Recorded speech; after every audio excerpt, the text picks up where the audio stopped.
प्रभा देवी के दो बेटे थे, जिसमें से बड़ा बेटा विनोद और छोटा बेटा मोहित था। प्रभा देवी की बड़ी बहू चांदनी एक मॉडर्न और छरहरी काया वाली सुंदर लड़की थी, तो वहीं मोहित की पत्नी काजल गरीब घर की सांवली सूरत वाली लड़की थी। काजल अपने परिवार की जिम्मेदारियों को भली भांति निभाती थी, जबकि चांदनी का सारा ध्यान सिर्फ अपने मेकअप और फिगर को बनाने में ही रहता था। एक रोज, ये लीजिए मम्मी जी, आपकी मनपसंद अदरक लौंग इलायची वाली चाय। छोटी बहू, तू हम सभी की जरूरतों का कितना ख्याल रखती है। अरे जरा अपने शरीर को आराम भी दिया कर। सुबह पहली किरण के साथ उठती है और सारा दिन घर के कामकाज ही निपटाती रहती है। अरे थोड़ा कष्ट अपनी जेठानी को भी उठाने दिया कर और उसे भी कुछ जिम्मेदारियां निभाने दिया कर। वैसे है कहाँ वो? माँ जी, जेठानी जी तो अभी सो रही हैं और पूजा पाठ करने के बाद आपको चाय चाहिए होती है, इसलिए मैंने ही बना दी।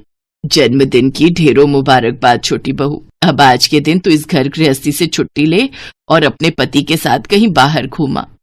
शुक्रिया माँ जी। अपनी सास के पांव छूकर काजल खुश होकर अपने कमरे में चली जाती है।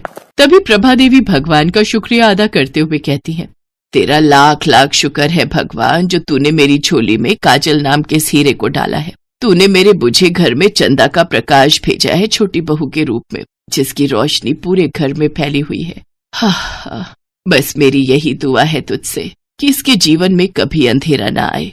मोहित और काजल का रिश्ता सदा सलामत रहे और इनके बीच कभी कोई खटास ना आए। पीछे खड़ी चांदनी उनकी सारी बातें सुन रही होती है और अपने मन में हंसते हुए कहती है, जितनी दुआएं देनी है इसे दे लो सासू माँ। भले ही ये सारे घर में प्रकाश फैलाए, लेकिन इसकी खुद की जिंदगी में तो अंधेरा ही होगा, क्योंकि इसके चांद की चांदनी तो मैं हूँ। मोहित तो आखिरकार मुझ पर ही लट्टू है। उधर काजल अपने कमरे में मोहित से कहती है, मोहित, आप आज के दिन भी ऑफिस जा रहे हैं?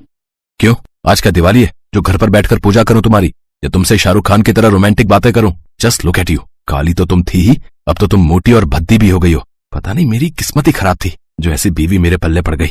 अपने जन्मदिन वाले दिन पति के मुंह से बधाई की जगह बेइज्जती की बातें सुनकर काजल दुखी हो जाती है, तो वहीं दरवाजे के बाहर खड़ी चांदनी ये सब सुनकर खुश हो जाती है और खुश होते हुए मन में सोचती है, अरे वाह, मेरी काली देवरानी के जन्मदिन की ऐसी शुरुआत।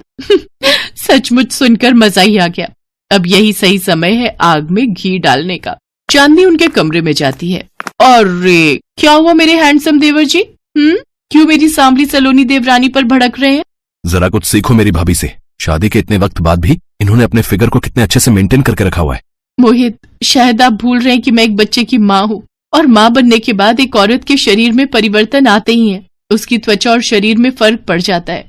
मैं एक पत्नी होने के साथ साथ एक माँ भी हूँ, जबकि जेठानी जी अभी माँ के सुख से वंचित है। ये बात सुनकर चांदनी गुस्से में वहां से चली जाती है। मोहित भी बैग उठाकर ऑफिस के लिए निकलने लगता है कि तभी उसका बेटा बंटी स्कूल के लिए तैयार होकर आता है और मोहित से कहता है, पापा, आज मेरी स्कूल वैन नहीं आई, तो क्या आप मुझे ऑफिस जाते हुए स्कूल ड्रॉप कर देंगे प्लीज? बस माँ की तरह बेटा भी मुझे बस परेशानी करने आता है। मुझसे ये सब चोचलेबाजी नहीं होती। चला भाग यहाँ से। इसी तरह मोहित अपने बेटे को झिड़कते हुए वहां से चला जाता है। बंटी रोते हुए अपनी माँ से कहता है, माँ, सभी के पापा उन्हें स्कूल ड्रॉप करने आते हैं, फिर मेरे पापा कभी मुझे छोड़ने क्यों नहीं जाते, और वो हमेशा ही हम दोनों से गुस्से में बातें क्यों करते हैं? नहीं बच्चे, पापा को ऑफिस के लिए देर हो रही थी ना, इसीलिए वो थोड़े गुस्से में थे। चलो मैं तुम्हें स्कूल ड्रॉप कराती हूँ। ऐसे ही कुछ दिन बीत जाते हैं। एक रोज जब काजल बाजार से सब्जी लेकर घर आ रही होती है, तो वो चांदनी और मोहित को हाथों में हाथ डाले होटल से बाहर निकलते देख लेती है। ये दृश्य देख काजल हैरान रह जाती है और उसके मन में हजारों सवाल उमड़ पड़ते हैं।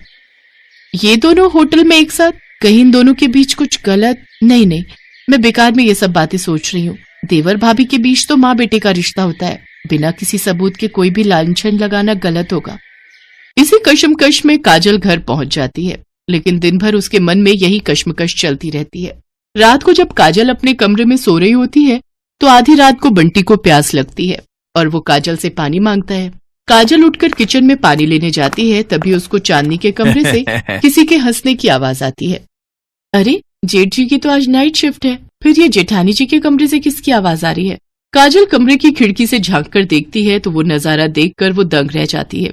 कमरे में चांदनी और मोहित एक दूसरे की बाहों में बाहें डाले बिस्तर पर लेटे हुए होते हैं और मोहित चांदनी से कहता है, सच कहूं चांदनी, तुम्हारे साथ ये रात सचमुच कयामत की रात लग रही है।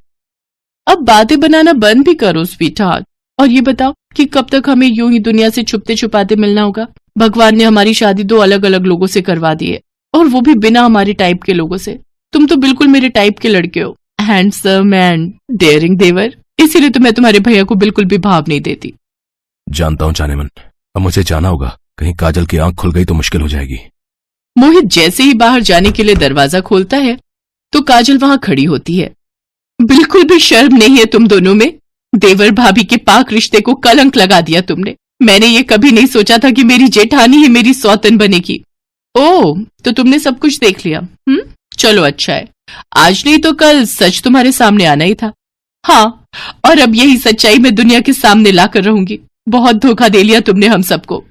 खबरदार जो तुमने ऐसा कुछ सोचा भी, वरना तुम्हारे बंटी को इस दुनिया से रुखसत होने में देर नहीं लगेगी। मोहित, ये औरत तुम्हारे सामने तुम्हारे बच्चे को जान से मारने की धमकी दे रही है और तुम चुपचाप तमाशा देख रहे हो।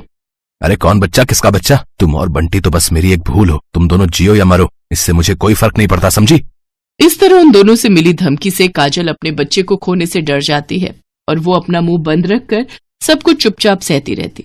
और इसका नतीजा ये हुआ कि देवर भाभी की हवस को शह मिल जाती है और अब वो एक दूसरे के साथ और ज्यादा समय बिताते। एक रोज बंटी अपनी माँ से पूछता है, माँ, आजकल आप इतनी उदास और खोई खोई क्यों रहती हो? पापा ने आपसे कुछ कहा क्या? नहीं मेरे बच्चे, वो मेरी तबीयत ठीक नहीं है ना, इसलिए तू जा बाहर जाकर खेल। बंटी बाहर खेलने चला जाता है।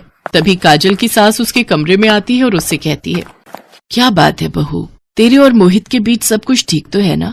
आज जो बात तुमसे बंटी ने पूछी वो मैं भी कई दिनों से पूछना चाह रही थी। आजकल तुम हर वक्त खोई खोई सी क्यों रहती हो? पता नहीं क्यों, लेकिन तेरा उदास चेहरा देखकर ऐसा लगता है कि जैसे कोई सौतन तुझे ढा रही हो। अगर ऐसा कुछ है तो एक बात हमेशा याद रखना, विश्वास से भरी पत्नी अगर चाहे तो यमराज से भी अपने पति के प्राण वापस ला सकती है। फिर एक औरत से क्या डरना। ये कहकर उसकी सास वहां से चली जाती है, लेकिन उसकी बातों ने मानो काजल में एक शक्ति प्रदान कर दी थी और वो बिना देर किए अपने जेठ के पास जाती है और उसे सारी सच्चाई बता देती है। काजल, तुम होश में तो हो? अपनी जेठानी के बारे में ऐसी बातें करते हुए तुम्हें शर्म नहीं आती? जेठ जी, मुझे बस आज रात का समय दीजिए। आज रात जेठानी जी की सच्चाई आपके सामने होगी। इसके बाद विनोद के साथ मिलकर काजल एक प्लान बनाती है और फिर आधी रात को मोहित के फोन से चांदनी के फोन पर एक मैसेज करती है और उसे अकेले में मिलने के लिए छत पर बुलाती है। कुछ देर बाद चांदनी छत पर जाती है और पीछे से जाकर मोहित के गले लिपट जाती है और उससे कहती है, क्या हुआ मेरे हैंडसम देवर जी? आधी रात तक कभी सब्र नहीं हुआ जो मुझे छत पर ही बुला लिया? चलो अच्छा है, रोज रोज चार दीवारी में रोमांस करके मैं भी बोर हो गई थी। हाँ, आज खुले आसमान के नीचे रोमांस करने में मजा आएगा। अब कुछ कहोगे भी या यूं ही पीठ घुमाए खड़े रहोगे? चलो अब मुझे जल्दी से अपनी बाहों में भर लो। जैसे वो ये कहती है, मोहित के कपड़े पहने खड़ा विनोद उसको जोरदार थप्पड़ मारता है। इसी के साथ छत की लाइट जल उठती है और सभी वहां आ जाते हैं। विनोद, तुम? हाँ मैं। इतने दिनों से तुम मुझे धोखा दे रही हो, मुझे बेवकूफ बना रही हो। और तुम मोहित, अपने ही भाई की पीठ पर छुरा घोंप दिया तुमने। अगर आज काजल मुझे तुम्हारी सच्चाई नहीं बताती तो तुम देवर भाभी का ये घिनौना सच कभी भी मेरे सामने नहीं आता। आज के बाद तुम दोनों से मेरे सारे रिश्ते खत्म। नहीं विनोद, ऐसा मत कहो, मुझसे रिश्ता मत तोड़ो, मुझसे भूल हो गई। अपनी अय्याशी को भूल का नाम मत दो, समझी? अब निकल जाओ मेरे घर से। काजल, तुम तो मुझे समझो, आखिरकार मैं तुम्हारे बच्चे का बाप हूँ। तुमने हमारे बच्चे का वास्ता। जिस बच्चे को मौत के घाट उतारने की बात कह रहे थे, आप आज उसी का वास्ता दे रहे हो। बंटी बेटा, अपने पापा के पास आओ। दूर रहो मुझसे, आपने मेरी माँ का दिल दुखाया है, उन्हें धोखा दिया है। चले जाओ हम दोनों की जिंदगी से। माँ, मैं तो आपका बेटा हूँ, आप तो मुझे माफ करेंगी ना? अपना ये मनहूस चेहरा लेकर निकल जाओ मेरे घर से। अरे तू मेरा बेटा नहीं बल्कि मेरी कोख से जन्मा एक कलंक है, कलंक। इस तरह चांदनी और मोहित के हवस के कारण 4 जिंदगियां बिखर जाती हैं। कुछ साल बीत जाने के बाद विनोद और काजल बंटी को माता पिता का प्यार देने के लिए एक दूसरे से शादी कर लेते हैं। तो वहीं मोहित और चांदनी जेल में सड़ते हुए अपने आगे की जिंदगी काटते हैं।